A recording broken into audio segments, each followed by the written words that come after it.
দুর্নীতির বিরুদ্ধে তারুণ্যের একতা, গড়বে আগামীর শুদ্ধতা। এই স্লোগানকে সামনে রেখে দুর্নীতি দমন কমিশন রংপুরের আয়োজনে গাইবান্ধায় আজ অনুষ্ঠিত হয়ে গেল সততা স্টোরের অর্থ প্রদান, চিত্রাঙ্কন এবং রচনা প্রতিযোগিতা। অনুষ্ঠানের শুরুতে পবিত্র কুরআন থেকে তেলাওয়াত করা হয়। মাহফুজা রহমান স্বপনের সভাপতিত্বে অনুষ্ঠানটি পরিচালনা করেন ধীরেশ চক্রবর্তী উজ্জ্বল। এ সময় উপস্থিত ছিলেন দুর্নীতি দমন কমিশন রংপুরের সহকারী পরিচালক সাত্তারুল ইসলাম এবং গাইবান্ধা জেলা দুর্নীতি প্রতিরোধ কমিটির সদস্যবৃন্দ। তাদের স্বাগত বক্তব্যের পর বিভিন্ন স্কুলের উৎসুক শিক্ষার্থীদের অংশগ্রহণে 2টি ক্যাটাগরিতে প্রথমে চিত্রাঙ্কন এবং পরে রচনা প্রতিযোগিতা অনুষ্ঠিত হয়। শিক্ষার্থীরা রং তুলির মাধ্যমে তুলে ধরেন বিভিন্ন দুর্নীতির চিত্র এবং নানান অনিয়ম।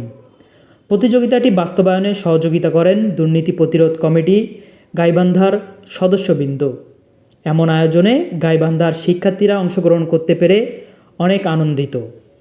ফাহিম দেওয়ান, রেডিও সারাবেলা, গাইবান্ধা।